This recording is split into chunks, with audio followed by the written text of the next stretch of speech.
রাধা আমাকে বলে, কৃষ্ণ, যদি তুমি জানো যে নিয়তিতে কি আছে তাহলে তাকে বদলে দাও না কেন? মহাদেব আমাকে বলেন যে শ্রীকৃষ্ণ, যদি আপনি এটা জানেন যে সাম্বের নিয়তি এটাই, তাহলে আপনি তাকে বদলানোর চেষ্টা কেন করেন? কেন?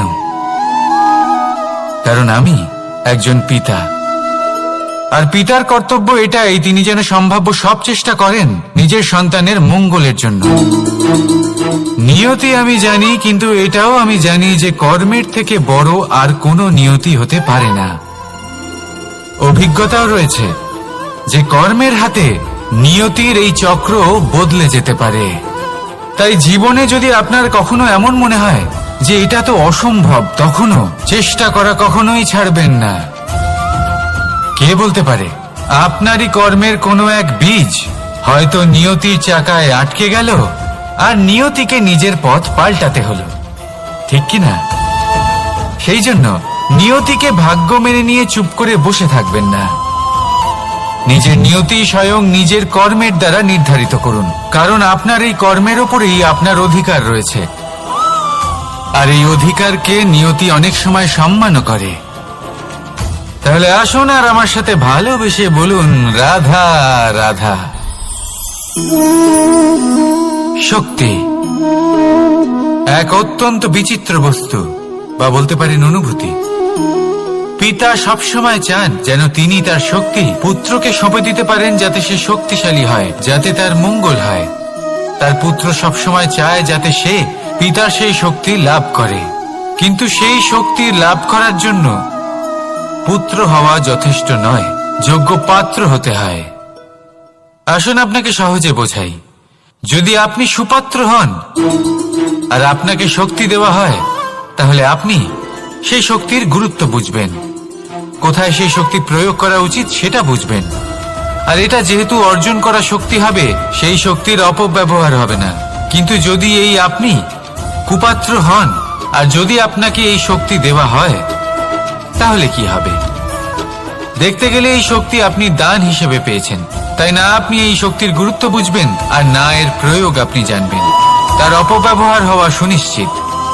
তাই যদি আপনি কোনো শক্তি অর্জন করতে চান, তাহলে আগে তার যোগ্য হয়ে উঠুন, পুত্র নয় পাত্র হয়ে উঠুন।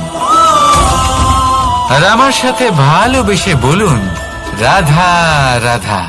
কথায় আছে, প্রত্যেক পুত্র তার পিতার প্রতিচ্ছবি হয়, আর সমস্ত প্রতিচ্ছবি চায় যেন সে তার অস্তিত্ব প্রাপ্ত করতে পারে। পুত্র চায় সে যেন তার পিতার মতো হয়, বা কখনো কখনো তার থেকেও শ্রেষ্ঠ হয়। সেটা কোনো অনুচিত ব্যাপার নয়। অনুচিত তখন হয় যখন পুত্র নিজের পিতার মতো হবার স্বপ্ন পূরণ করতে গিয়ে বা তার থেকেও শ্রেষ্ঠ হওয়ার স্বপ্ন পূরণে অনুচিত পথের আশ্রয় নেয়। কারণ তারপরে সে তার পিতার গুণগুলি আত্মসাৎ করতে চায় না। সে শুধুই এটা চায় যে সংসারের চোখে যেন আমি শ্রেষ্ঠ প্রমাণিত হই। এটা অনুচিত।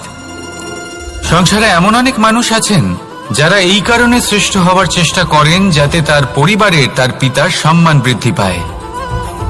এমনও মানুষ থাকেন, আর এটাই হলো পার্থক্য উদ্দেশ্যের। মনে রাখবেন, যদি আপনার উদ্দেশ্য শুভ হয় তাহলে পথও শুভ হবে, যদি আপনার উদ্দেশ্য অশুভ হয় তাহলে পথও অশুভ হবে। তাহলে নিজের পিতার মতো হবার চেষ্টা অবশ্যই করুন, তার থেকেও শ্রেষ্ঠ হওয়ার চেষ্টা অবশ্যই করুন, কিন্তু মনে রাখবেন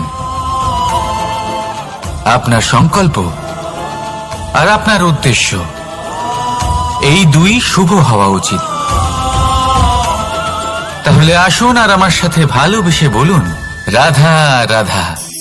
শক্তি শক্তি অর্জন করা এতটা কঠিন নয় যতটা শক্তি লাভ করার পরে সেই শক্তি সামলানো কঠিন হয়। কারণ যেই মানুষ শক্তি লাভ করে তার মনে গর্ববোধ জন্মায়, জন্মায় অহংকার, জন্মায় জেদ। তাই শক্তি প্রাপ্ত করার সাথে বিনম্র থাকাও অত্যন্ত আবশ্যক। আর এটা আমাদের শেখা উচিত বৃক্ষের থেকে। বৃক্ষ যা আমাদের ফল দেয়, বৃক্ষ যা যত ফল দেয় ততটাই ঝুঁকে যায়। আমরা পাথর মারি ওই বৃক্ষের থেকে ফল প্রাপ্ত করার জন্য, সেই পাথরের মার সহ্য করেও বৃক্ষ আমাদের ফল দেয়। কোনো গর্ববোধ নেই, কোনো অহংকার বোধ নেই, আর সেই জন্য এই বৃক্ষের পুজো করা হয়। এটাই হলো মাহাত্ম্য শক্তির সাথে বিনম্রতার। যদি এই শক্তি সৃজন করে থাকে, সাহায্য করে থাকে, সম্বল হয়ে থাকে, তবেই সেই শক্তি উপযুক্ত। আর নয়তো সেই শক্তি একদিন আপনাকে আসক্ত অবশ্যই করবে। তাহলে শক্তি অবশ্যই অর্জন করুন, কিন্তু তার সাথে সেই শক্তি সামলানোর মতো বিবেকও আপনাকে অবশ্যই জাগ্রত করতে হবে। তাহলে আসুন আমার সাথে ভালোবেসে বলুন, রাধা রাধা।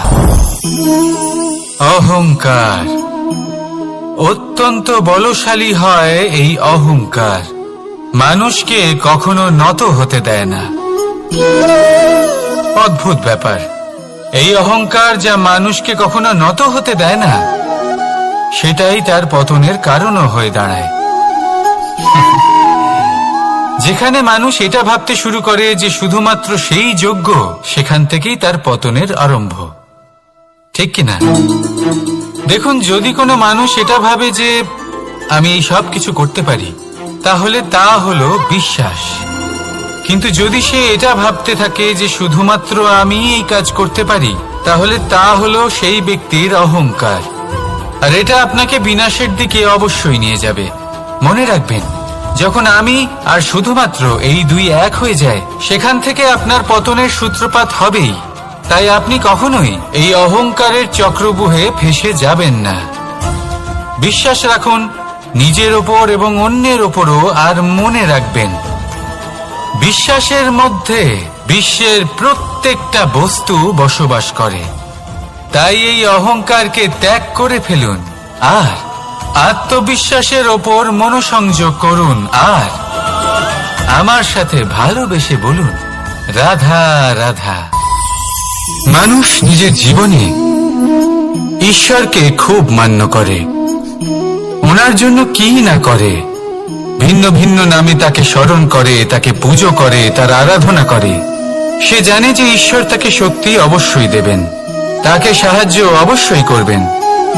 কিন্তু যখন প্রশ্ন আসে গুরু এবং ঈশ্বরের, তখন গুরুর মান কখনো কম হওয়া উচিত নয়। কারণ সত্যি বলতে কি, গুরুই হলেন সেই সিঁড়ি যা বেয়ে আপনি ঈশ্বরের কাছে পৌঁছানোর পথ খুঁজে পাবেন। সেই পথ আপনি গুরুর থেকেই পাবেন। গুরু না থাকলে আপনি কখনো ঈশ্বর লাভ করতেই পারবেন না। আর জীবনে অনেক সময় লক্ষ্যের থেকেও অনেক বেশি গুরুত্বপূর্ণ হলো পথ। তাই এই পথের সম্মান করতে শিখুন, অর্থাৎ গুরুকে সম্মান করতে শিখুন। কারণ গুরুই হলেন পরমেশ্বর। তাহলে আসুন আর আমার সাথে ভালোবেসে বলুন, রাধা রাধা। আপনার জীবনে আপনার প্রকৃত বন্ধু আসলে কে? আপনার সব থেকে শ্রেষ্ঠ মিত্র আসলে কে? তিনি যিনি সময় এলে পরে আপনাকে সাহায্য করেন, নাকি তিনি যিনি সময় এলে পরে আপনাকে অর্থ দেন? দেখুন, আমরা হলাম মানুষ, আমাদের জীবনে লেনদেন চলতেই থাকে। এটা আমাদের জীবনের অভিন্ন অংশ। কিন্তু অনেক সময় এমন হয় যে আমরা তাকেই নিজের প্রকৃত বন্ধু বলে মনে করি, যিনি আমাদের একটা বহুমূল্য উপহার দেন। ঠিক কিনা? এবার আপনার জীবনে সেই বহুমূল্য উপহার কোনটা, ওই অমূল্য মিত্র আসলে কে, সেই সিদ্ধান্ত হলো আপনার। কিন্তু যদি আপনি আমাকে জিজ্ঞেস করেন, তাহলে আমার মতে স্বর্ণ, হিরে, মুক্ত, ধন এগুলো বহুমূল্য নয়। বহুমূল্য হলো সঙ্গ, যখন আপনি একা হয়ে যাবেন। সময়, যখন আপনার তাকে প্রয়োজন হবে। সমর্পণ, যখন আপনার বিশ্বাসের প্রয়োজন পড়বে। যে মানুষ আপনার প্রতি এই 3 গুণ প্রদর্শন করেন, যিনি আপনার কঠিন সময়ে আপনাকে অবশ্যই সঙ্গ দেবেন, যখন আপনার প্রয়োজন পড়বে আপনাকে অবশ্যই সময় দেবেন, আপনার প্রতি সম্পূর্ণ সমর্পিত থাকবেন, সেই হলো আপনার আসল মিত্র, সেই হলো আপনার প্রকৃত বন্ধু। কারণ সত্যি বললে, বন্ধুত্বের অর্থই হলো নিজেকে সম্পূর্ণরূপে কারোর কাছে সমর্পণ করে দেওয়া। তাই আপনার সেই